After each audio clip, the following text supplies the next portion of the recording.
Welcome back. We're talking with David Knight of the InfoWars Nightly News. David, in what societies has a similar rise in the use of military as police occurred?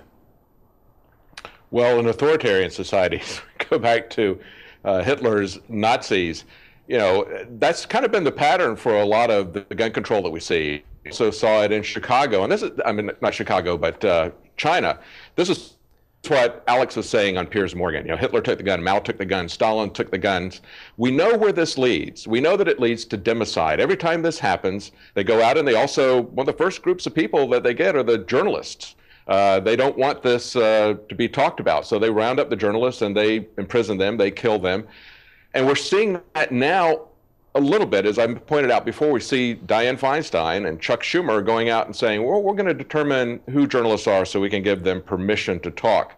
It's a very disturbing thing to see this happen because this is a pattern that has repeated itself throughout history. David, let's talk about private contractors taking on the role of law enforcement. What role will they play? Well, that's something that I'm concerned about. Anybody that's got a monopoly of force. I think that it needs to be as broadly based as possible. The Second Amendment makes it clear that it is an individual right. It talks about the right of the people.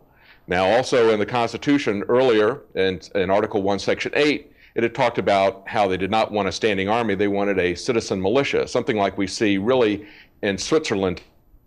But it still is established as an individual right in the Second Amendment, just as all the Bill of Rights are individual rights. So is the right of gun ownership. And when you have as broad a base as possible of people owning guns, that's when you have a society that is as safe as possible. It'll never be 100% safe. You will always have crime. Well, let me ask you this, because now that Illinois has or is about to have concealed carry, do you see a change occurring in Chicago in the coming years?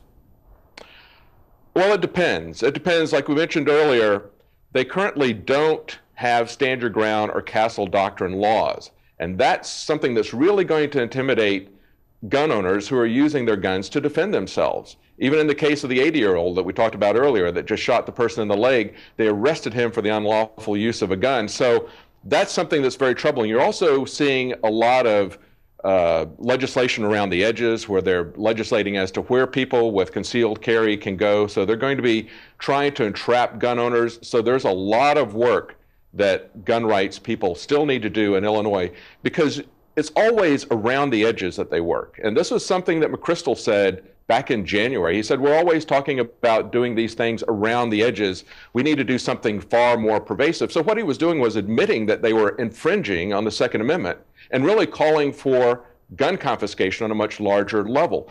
The Second Amendment was set up and used the term infringement because they understood that it was going to be something that was going to be gradually taken at the edges. So even though they established that people can have concealed carry, it's still something that they're going to be harassing gun owners around the edges, trying to intimidate them from having guns, entrapping them, persecuting them, prosecuting them whenever they defend themselves.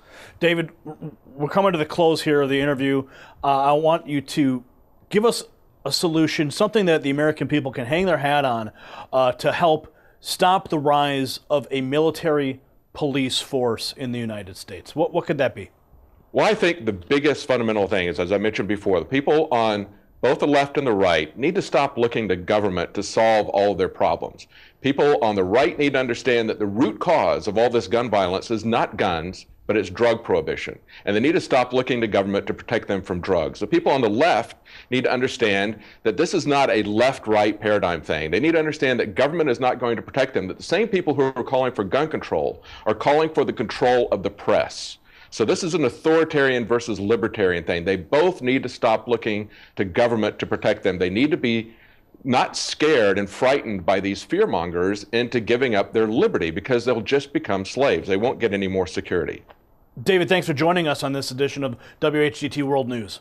Thank you. Thank you, Gary. All right, that was David Knight. Stay tuned.